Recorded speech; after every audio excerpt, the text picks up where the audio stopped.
My greedy sister married my husband, hoping to take over his $400 million fortune. But just a few days later, he passed away unexpectedly. After the funeral, she confidently declared herself the heir to his wealth. However, when the lawyer read his will, what we discovered shocked everyone. My sister was left speechless by what he had written.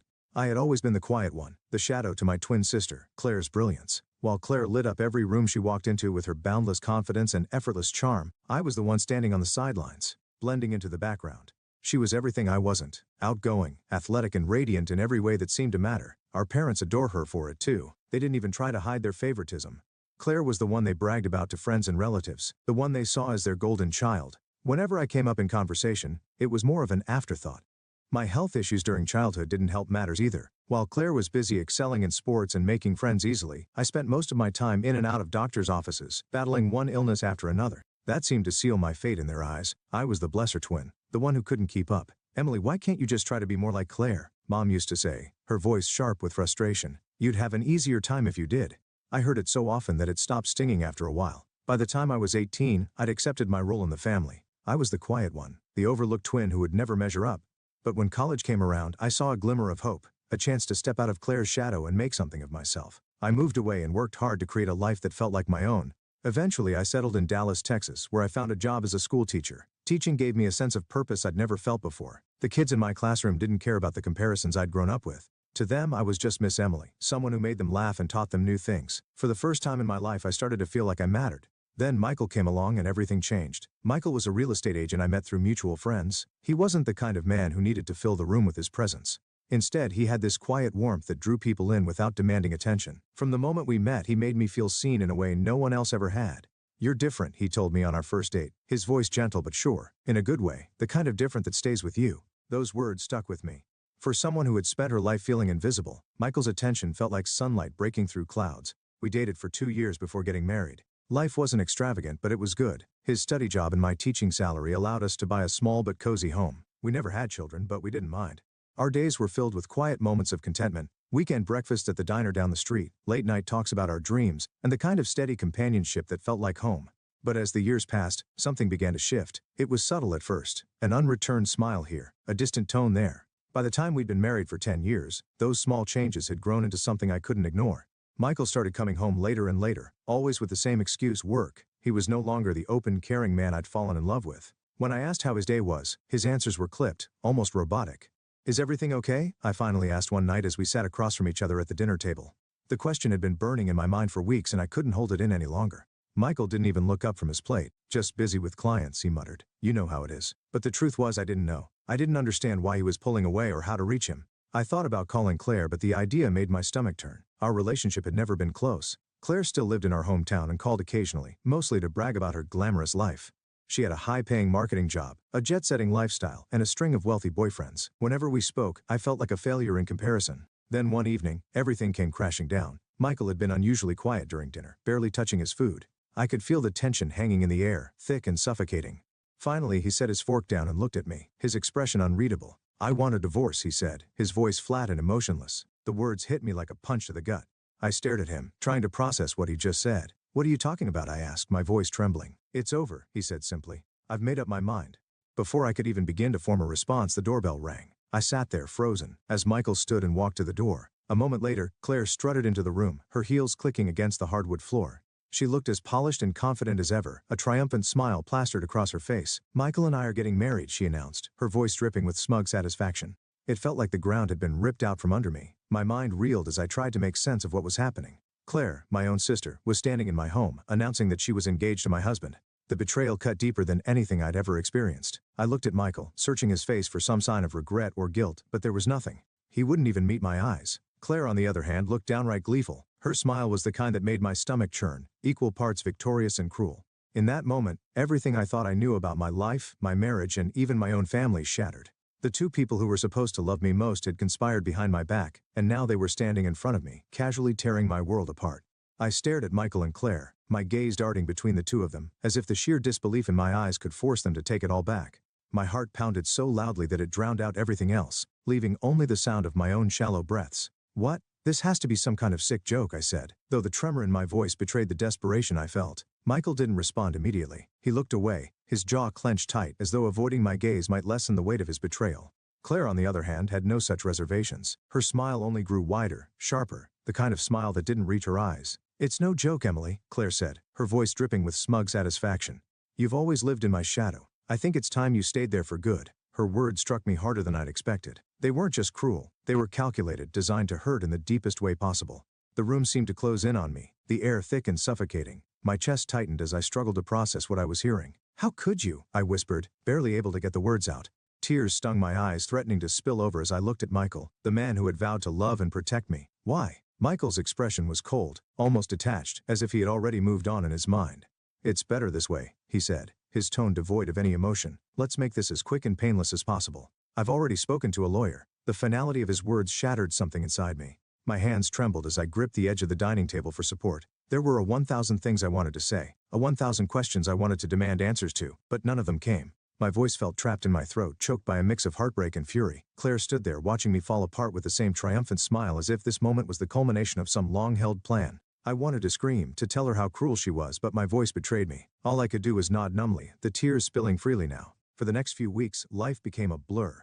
I moved through my days as if I were underwater, everything feeling distant and muffled. The divorce happened with startling speed, as though Michael couldn't get away from me fast enough. He offered me a generous financial settlement, which I accepted only because I didn't have the strength to fight. I told no one the full truth about what had happened. How could I? How could I look anyone in the eye and admit that my husband had left me for my twin sister? The humiliation was too much to bear. Friends and colleagues tried to comfort me, but their kind words only deepened the ache in my chest. Meanwhile, Claire wasted no time flaunting her new relationship. My social media feeds were flooded with pictures of her and Michael, romantic dinners at five-star restaurants, weekends at luxury resorts, even candid shots where they looked impossibly happy. Each photo felt like a slap to the face, a reminder of how easily I had been replaced. Eventually, I forced myself to stop looking. I deleted my social media accounts and avoided any place where I might run into someone who knew us. The pain was still raw, a deep, unrelenting ache that no amount of distance seemed to dull. One night, as I sat alone in the quiet of my modest apartment, I found myself staring at an old photograph. It was taken when Claire and I were kids, no older than Nate. In the picture, we were hugging each other tightly, our identical smiles lighting up the frame.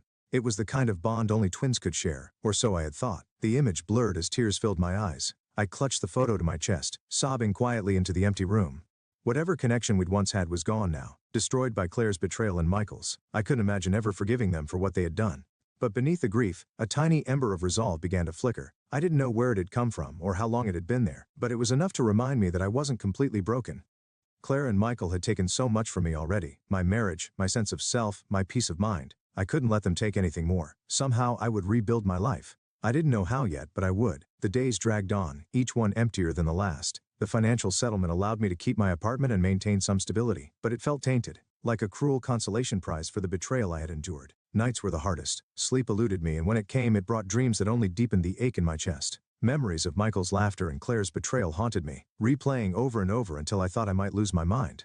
One afternoon, I returned from the grocery store with heavy bags in hand. As I approached my building, I noticed a sleek black car parked outside. My heart sank when I saw Claire stepping out, dressed in a tailored designer outfit and heels that clicked confidently against the pavement. Her hair was perfectly styled, her makeup flawless. I wanted to turn around to avoid her altogether, but it was too late. She had already seen me. "Emily," Claire called out, her voice unnervingly bright and cheerful, as though she had done nothing wrong. "How have you been?" My hands tightened around the shopping bags as I fought the urge to lash out.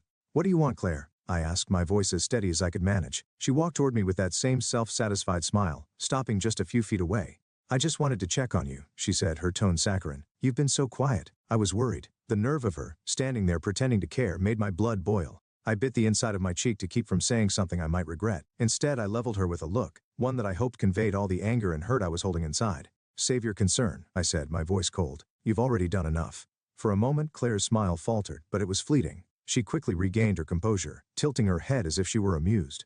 "Well, if you ever want to talk, you know where to find me," she said lightly before turning on her heel and walking back to her car. I stood there, watching her drive away, my hands trembling with a mix of anger and frustration.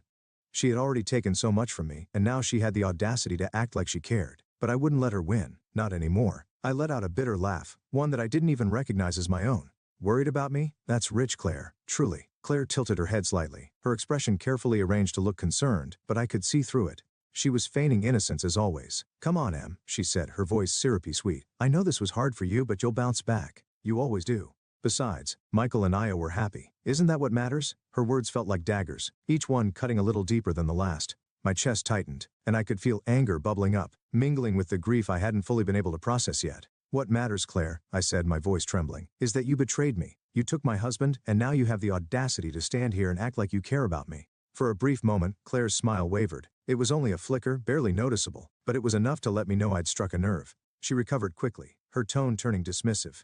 You're being so dramatic, Emily. Michael and I were meant to be together. He chose me, not you. You need to accept that.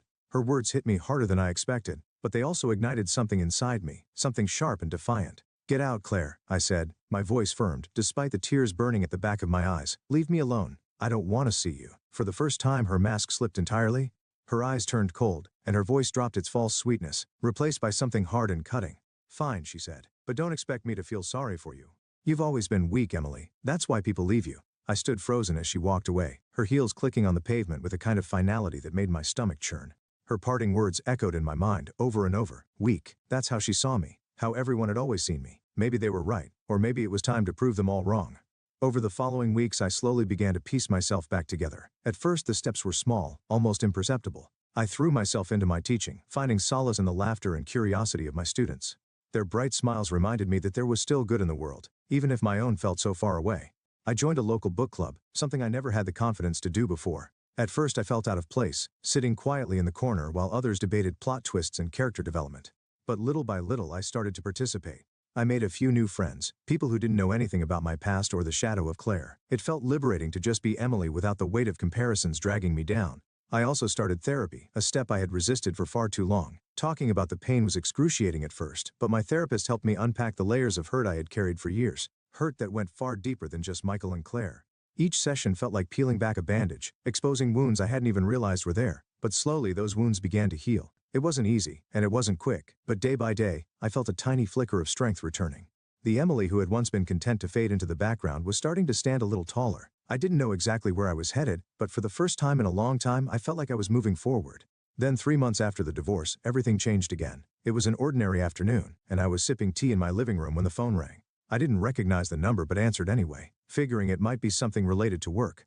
Miss Carter's, the voice on the other end was professional, almost hesitant. Yes, this is Emily, I replied, my brow furrowing. I'm calling about your ex-husband, Michael.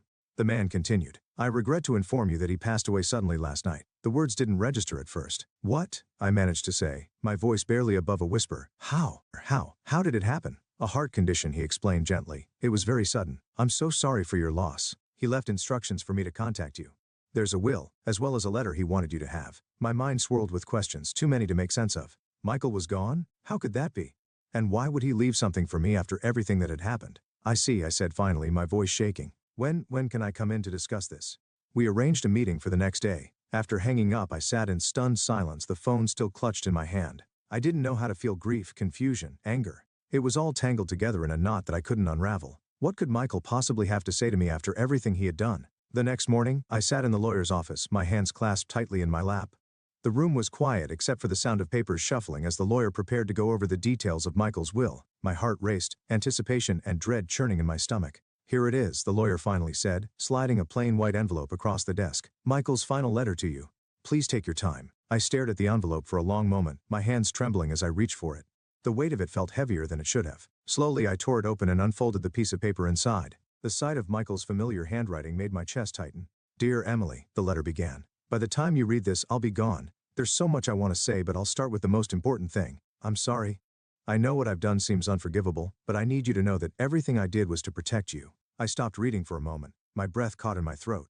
Protect me? What on earth could he mean? My hands shook as I continued to read, desperate for answers. 6 months ago, I was diagnosed with a terminal heart condition. The doctors gave me little time, and I knew I couldn't leave you vulnerable to the people around you, especially Claire. She's always been manipulative, and I feared what she might do to you after I was gone.